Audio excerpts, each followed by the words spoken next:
ప్రపంచ వ్యాప్తంగా 1800 ప్రింట్లతో రిలీజ్ అయింది. షో మొదటి నుంచే సూపర్ హిట్ టాక్ తెచ్చుకుంది.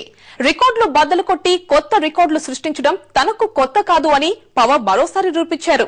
నిజంగా కంటెంట్ ఉన్న వాడికి కటౌట్ చాలు అనిపించాడు. పాటలు మినహాయించి మిగిలిన టాకీ పాట్ మొత్తం హైదరాబాద్, పొలాచి, మహాబలేశ్వరం, పంచగణి, రాజస్థాన్, ఉత్తరప్రదేశ్ లోని కొన్ని చోట్ల షూటింగ్ జరుపుకున్న గబ్బర్ సింగ్ యూనిట్ ఖర్చు మొత్తం 30 కోట్లు.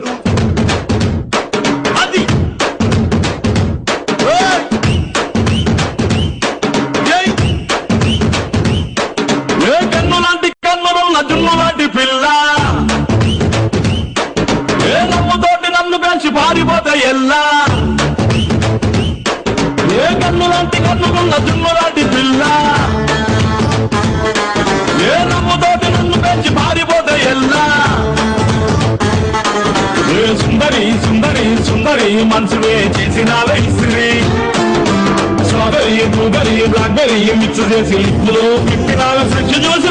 తీన్మార్ లాస్ తర్వాత ఈ ప్రాజెక్ట్ ని ఎంతో ప్రతిష్టాత్మకంగా నిర్మించిన బండ్ల గణేష్ మనీ విషయంలో వెనకడుగు వేయలేదు. తెలుగు చలనచిత్ర పరిశ్రమలోనే కనీ విని ఎరుగని రీతిలో మొదటి వారం కలెక్షన్లు నేషనల్ మూవీ రేంజ్ లో వసూలయ్యాయి.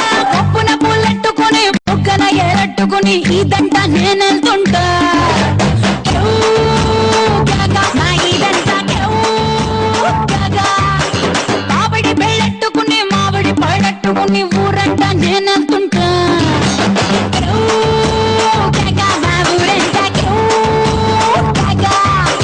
ఎసుడులాగా మరుగుతుంది ఒంట్లో స్పెషల్ మీల్స్ లెక్కుంటది నాతో నా ఈడు పొత్తి మీర నా సొక్కు కోడి కూర కూరగా రాగా విందుకొస్తే కోకటాటు పెట్టేస్తాడు. మొదటి రోజు కలెక్షన్ గ్రాస్ 18 కోట్లయితే నెట్ షేర్ 13 కోట్లు. మొదటి వారం ప్రపంచ వ్యాప్తంగా నెట్ షేర్ 42,55 లక్షలైతే కేవలం ఒక్క మన రాష్ట్రం షేరే 28 కోట్లు. మొత్తం 307 సెంటర్స్ లో 50 రోజులు పూర్తి చేసుకున్న ఈ చిత్రం ప్రపంచ వ్యాప్తంగా సరిగ్గా 60 రోజులకి 150 కోట్లు వసూలు చేసింది. ఇది తెలుగు సినీ చరిత్రలోనే ఓ సంచలనం. అంటే 30 కోట్ల బడ్జెట్ సినిమా 60 రోజులకే 150 కోట్లు వసూలు చేసిందంటే పవర్ స్టార్ స్టామినా ఏంటో అర్థమవుతుంది.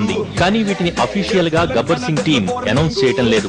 81 తెలుగు ఇండస్ట్రీ రికార్డుల్ని తిరగరాస్తూ నేటికి గబ్బర్ సింగ్ దూసుకుపోతోంది.